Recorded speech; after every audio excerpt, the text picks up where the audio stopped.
سرکار دو عالم صلی اللہ علیہ وسلم کو رب ذوالجلال نے بے عیب اور بے مثل پیدا کیا۔ جب بروز حشر ہر کوئی نفسا نفسی کے عالم میں ہوگا اور شفاعت کے لیے حضرت آدم صفی اللہ علیہ السلام کے در پر لوگ جائیں گے اور جا کر کہیں گے کہ آپ اللہ کے پہلے نبی اور صفی اللہ ہیں، آپ ہماری شفاعت کریں، تو اس وقت حضرت آدم علیہ السلام لوگوں سے یہ کہیں گے کہ آج وہ دن ہے جہاں میری بھی نہیں چل سکتی، آپ کہیں اور جاؤ۔ تمام انبیاء و رسل کے پاس لوگ جائیں گے اور کہیں گے کہ آپ ہماری شفاعت کریں۔ حضرت ابراہیم خلیل اللہ کے پاس آئیں گے، حضرت موسیٰ علیہ السلام کے پاس آئیں گے، حضرت عیسیٰ علیہ السلام کے پاس آئیں گے،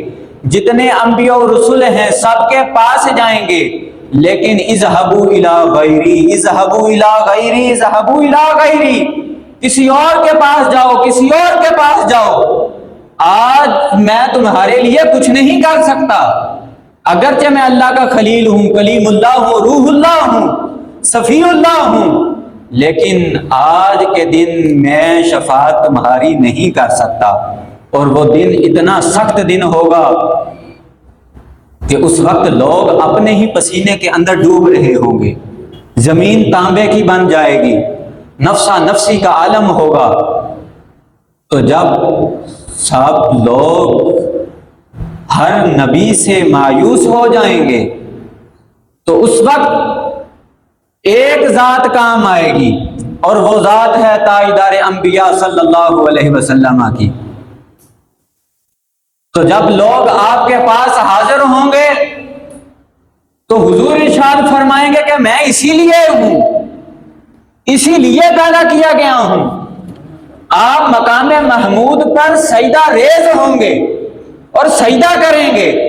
حضور فرماتے ہیں کہ میں اس وقت تک راضی نہیں ہوں گا جب تک میں اپنی امت کا آخری گناہگار بھی جنت میں داخل نہ کر لوں۔